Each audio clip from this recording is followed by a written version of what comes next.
বাংলাদেশের সাবেক প্রধান নির্বাচন কমিশনার নুরুল হুদাকে গ্রেফতার করতে যাওয়ার পর পুলিশের সামনে মবের যে আচরণ ভিডিওর মাধ্যমে সারা বাংলাদেশে ছড়িয়ে পড়েছে, তাতে আমার মনে হয় সারা বাংলাদেশেই যে যেখানে অতীতে, বর্তমানে বা ভবিষ্যতে প্রশাসনের কোনো পর্যায়ে, মানে সেনাবাহিনীতে, পুলিশে কিংবা জনপ্রশাসনের অন্তর্ভুক্ত হয়ে কোনো দায়িত্বপূর্ণ পদে আছেন, তাদের হৃৎকম্প শুরু হওয়ার কথা।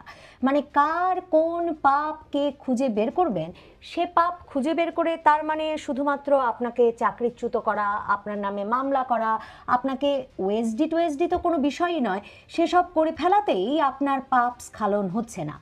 কখন যে কোন পাপের জন্যে আপনাকে এমন মব সৃষ্টি করে বাড়ি বয়ে গিয়ে গ্রেফতার করা হবে, আর সেখানে আইন শৃঙ্খলা রক্ষাকারী বাহিনী দাঁড়ানো অবস্থাতেই জনতা, মব, বিশৃঙ্খল জনতা যে নামে আপনি অভিহিত করেন, কিংবা ক্ষুব্ধ বিপ্লবী জনতা, তারা আপনার গলায় জুতার মালা পরিয়ে দিতে পারবেন, আপনার গালে জুতার বাড়ি দিতে পারবেন এবং বলবেন ভিডিও কর, ভিডিও কর, এবং ভিডিও করে সেই ভিডিও সারা বাংলাদেশে ছড়িয়ে দিতে পারবেন। আর তারপর নানা জনে প্রতিক্রিয়া দেখাবেন, সরকার বলবেন এ ধরনের মব জাস্টিস, শব্দটা ব্যবহার করছেন জাস্টিস, তার মানে মবের মাধ্যমে আসলে ন্যায় বিচার প্রতিষ্ঠার জন্য যে এই উচ্ছৃঙ্খল জনতা একত্র হয়েছে, সেটাই সরকারের মূল কথা।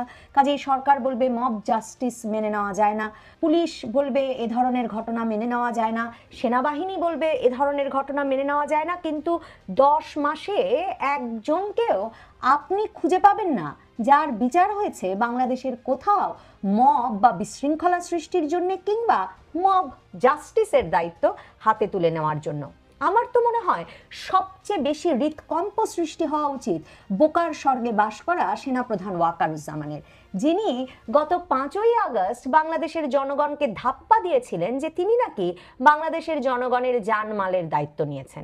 এরপর থেকে কোনো শত্রুও বলতে পারবে না, মানে ওয়াকারুজ্জামানের সবচেয়ে বিপক্ষের মানুষটাও বলতে পারবেন না যে তিনি দেশের জনগণের জানমাল রক্ষার কোনো দায়িত্ব কোথাও পালন করেছেন বা তার বাহিনী কোথাও সে বিষয়ে তেমনভাবে কোনো সাফল্য দেখিয়েছে।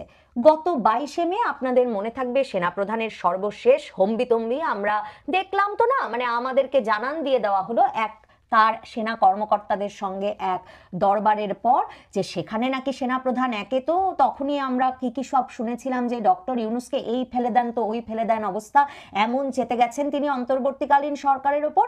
তাছাড়াও তিনি বলে দিলেন মবের বিশৃঙ্খলা, মব ভায়োলেন্স, তিনি অবশ্য মব ভায়োলেন্স ব্যবহার করলেন শব্দটা, যে এসব অরাজকতা, বিশৃঙ্খলা, মব ভায়োলেন্স আর সহ্য করা হবে না, সেনাবাহিনী কঠোর হাতে সেগুলো দমন করবে। এবং এরপর আমরা দেখলাম এনসিপি, জাতীয় নাগরিক পার্টি, যেই দলকে পেলে পুষে ডক্টর মোহাম্মদ ইউনূস তৈরি করেছেন সারা বাংলাদেশে মবের রাজত্ব কায়েম করে এমন একটা ভয়ের পরিবেশ তৈরি করতে, যাতে ভয়ে কাঁপতে কাঁপতে লোকে বলতে থাকেন ডক্টর ইউনূসকেই 5 বছর চাই, ডক্টর ইউনূসকেই আজীবন চাই, এমন সরকারই আমাদের দরকার। তো সেই এনসিপি, জাতীয় নাগরিক পার্টি, গেছে রংপুরে জিএম কাদেরের বাসায়, এরশাদ সাহেবের বাসায় ভাঙচুর করতে, কারণ রংপুরে এখনো জাতীয় পার্টি তাদের সক্ষমতা, তাদের গুরুত্ব, তাদের জনপ্রিয়তা, সমর্থন ধরে রেখেছে। সেই ভাঙচুর করতে যাওয়ার পর, ভাঙচুরের দিন কিছু করতে পারেনি সেনাবাহিনী, কিন্তু এর 2 দিন পর সেখানে সেনা কর্মকর্তা উপস্থিত হয়ে এনসিপির কয়েকজন নেতাকর্মীকে যখন ধমকাচ্ছিলেন, তখন সেখানে সার্জিস আলম উপস্থিত হলে এক সেনা কর্মকর্তা আবার ভিডিওর সামনেই বলে বসেন যে তাদের শরীরে কোনো রক্ত থাকতে এই বাংলার মাটিতে তারা নাকি মব ভায়োলেন্স সহ্য করবেন না, মব হতে দেবেন না, বিশৃঙ্খলা হতে দেবেন না, ভাঙচুর, লুটপাট, অগ্নিসংযোগ সহ্য করা হবে না। এখন আপনি বলতেই পারেন তারা বলেছেন ভাঙচুর, লুটপাট, অগ্নিসংযোগ সহ্য করা হবে না, তারা তো বলেন নাই যে কোনো ব্যক্তির বিরুদ্ধে মামলা হলে তাকে গ্রেফতারের আগে সেই ব্যক্তিকে গণধোলাই দেওয়া কিংবা জুতা পেটা করা কিংবা তার জুতার মালা পরিয়ে দেওয়া, তাকে এগুলো সহ্য করা হবে না। কাজেই সেনাবাহিনী হয়তো যেসব মব নিয়ন্ত্রণের কথা বলছে তার মধ্যে এটা নেই। এবং রংপুরের ওই ঘটনার পর সত্যিকার অর্থে বাংলাদেশে আমরা দেখছি যে বড় ধরনের কোনো ভাঙচুর, লুটপাট, অগ্নিসংযোগের ঘটনা ঘটেনি গত 2-3 সপ্তাহে। এবং গত 4 দিন না 5 দিন আগে সেনা সদর দফতরের প্রেস ব্রিফিংয়ে সেনা কর্মকর্তা এসে দাঁড়িয়ে বললেন তারা সারা দেশে মব ভায়োলেন্স কঠোর হাতে দমন করছেন, এবং সেই কঠোর হাতে দমন করার কারণে এখন নাকি মব ভায়োলেন্স অনেক কমে এসেছে। এই কথা পড়ার পর থেকেই মানে মানে আমি যত খবর নবনীতা চৌধুরীর সাথে সংবাদ বিশ্লেষণের ওই অনুষ্ঠানে যখন সেই শিরোনাম পড়ছিলাম, তখনই আমি দর্শক শ্রোতার উদ্দেশ্যে বলছিলাম যে এই খবর পড়তে পড়তেও আমার এক রকমের টেনশন হচ্ছে যে এই সেনা কর্মকর্তা এই কথা বললেন আর বলা মাত্রই না বড় ধরনের কোনো মব ভায়োলেন্সের খবর আসে।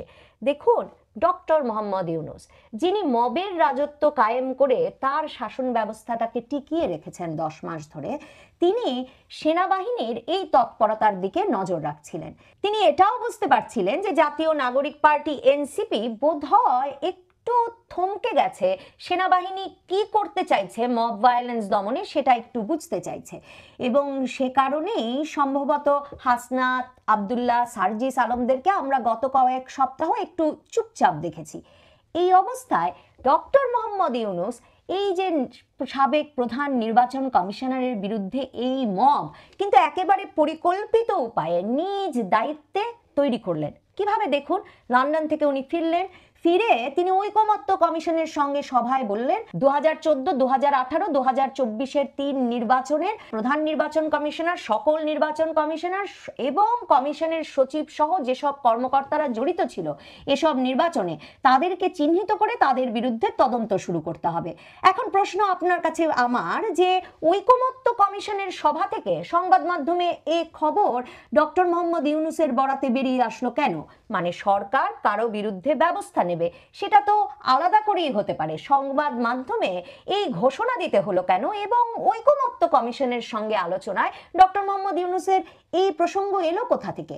সেই শিরোনাম হওয়ার দুদিন বাদেই ডক্টর মোহাম্মদ ইউনূসের নতুন মিত্র দল জাতীয়তাবাদী দল বিএনপি গিয়ে মামলা করলো এই সাবেক প্রধান নির্বাচন কমিশনার সহ নির্বাচন কমিশনার বৃন্দ, নির্বাচন কমিশনের সচিব এবং জড়িত কর্মকর্তাদের বিরুদ্ধে 2014, 2018, 2024 এই 3 নির্বাচনে যারা জড়িত ছিলেন তাদের বিরুদ্ধে থানায় গিয়ে মামলা করলো।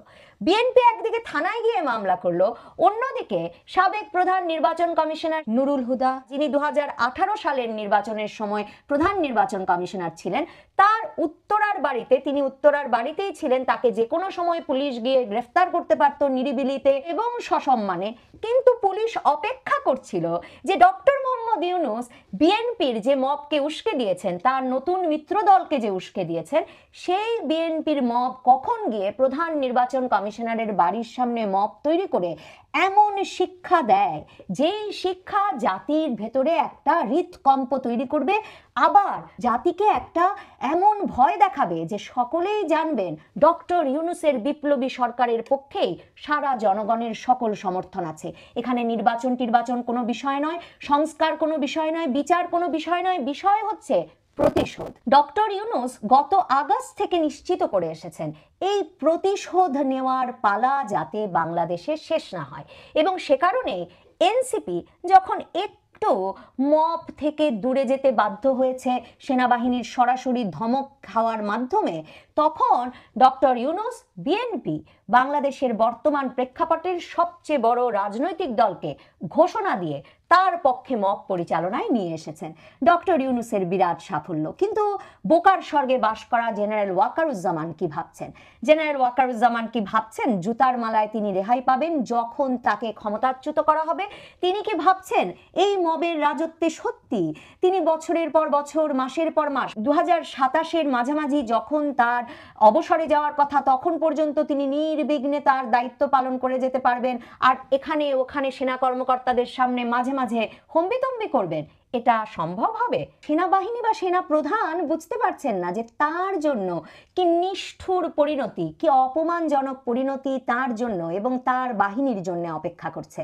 সাবেক প্রধান নির্বাচন কমিশনার নুরুল হুদাকে এই জুতাপেটা করার ভিডিও সারা বাংলাদেশে ছড়িয়ে পড়ার পর, তাকে গ্রেফতার করে নিয়ে যাওয়ার পর বিপ্লবের মহানায়ক প্রধানতম নেতাদের একজন পিনাকি ভট্টাচার্য তিনি স্ট্যাটাস দিয়ে বলেছেন, এটা আগামীর জন্য বড় শিক্ষা, যারা এই কাজটি করেছেন তাদের প্রতি আমার কৃতজ্ঞতা, বাটপার নুরুল হুদার এমন পরিণতি দেখে যেতে পারাটাই বিপ্লবের সাফল্য, ইনকিলাব জিন্দাবাদ। পিনাকি ভট্টাচার্যের এই সমর্থন এটাও আবার প্রমাণ করছে যে মব ক্রমাগত আরো শক্তিশালী হচ্ছে। বিএনপি এবং এনসিপির মধ্যে আরো নানা বিষয়ে ব্যাপক অনৈক্য থাকলেও মবই যে আসলে বিচারের একমাত্র পথ এবং মবই যে বিপ্লবের সাফল্য প্রমাণ করে, এখন সেই ধারণায় এনসিপি এবং বিএনপি একমত। হাসনাত আব্দুল্লাহ মবের রাজা বলি যাকে, সেই হাসনাত আব্দুল্লাহ গত কিছুদিন ধরে নীরব। আমার ধারণা হাসনাত আর সার্জিসের নীরবতা দেখেই সেনাবাহিনী আর সেনাপ্রধান ভাবছিলেন তারা মব ভায়োলেন্সটাকে বেশ নিয়ন্ত্রণে নিয়ে এসেছেন। এখন হাসনাত আব্দুল্লাহ একজনের স্ট্যাটাস শেয়ার করে লিখছেন, এখন হাসনাত আব্দুল্লাহ পয়েন্ট মানে একদম ঠিক কথা এ কথা বলে একজনের স্ট্যাটাস শেয়ার করেছেন, যেই স্ট্যাটাসে স্পষ্টত লেখক লিখছেন যে মব হচ্ছে ক্রিমিনাল সুশীলরা একজোট হয়ে যা করে সেটা, তাদের প্রতিহত করার জন্য যেটা হবে সেটা হবে আন্দোলন। ক্ষুদ্র স্বার্থ বুদ্ধি থেকে কতিপয় কাওয়ার্ড যদি একত্রিত হয় সেটাকে মব বলে। মব সবসময় কৃত্রিম, যেমন শাহবাগ মানে শাহবাগের গণজাগরণ আন্দোলন। আর যখন কোনো দাবি ব্যক্তি স্বার্থকে ছাপিয়ে বৃহত্তর কল্যাণের দিকে যাইতে চায়, যার মধ্যে একটা জেনুইন ট্রুথ থাকে, সেটাকে বলে আন্দোলন, কোনোভাবেই মব না। জেনারেল ওয়াকারুজ্জামানের জন্য, সেনাপ্রধানের জন্য, কিংবা বাংলাদেশের পুলিশ প্রশাসন, জনপ্রশাসন, সেনা প্রশাসনের যে কোনো জায়গায় দায়িত্বরত ব্যক্তিদের জন্য সবচেয়ে ভয়ঙ্কর লাইন এর পরের লাইনটি। সেখানে এই লেখক লিখছেন, এই মবের মধ্যে যদি ভায়োলেন্স থাকে সেটাকে বলে ইমানসিপেটরি বা মুক্তিকামী সহিংসতা, উল্টাটাকে বলে সন্ত্রাস। তার মানে প্রতিশোধ নিতে বৃহত্তর ঐক্য গড়ে জনগণ যদি মব সৃষ্টি করে এবং তার মধ্যে যদি ভায়োলেন্সও থাকে, সেটাকেও বলতে হবে ইমানসিপেটরি বা মুক্তিকামী সহিংসতা। বোঝেন তো, জানেন তো, জুলাইয়ে তো আমরা মেনেই নিয়েছি যে লাঠি সোটা দিয়ে, দেশীয় অস্ত্র শস্ত্র দিয়ে পিটিয়ে মারা, পুড়িয়ে মারা, তারপর ব্রিজের সাথে ঝুলিয়ে রাখা, দিনের পর দিন সেই লাশ উল্টো করে, এগুলো সবই ছিল মুক্তিকামী সহিংসতা।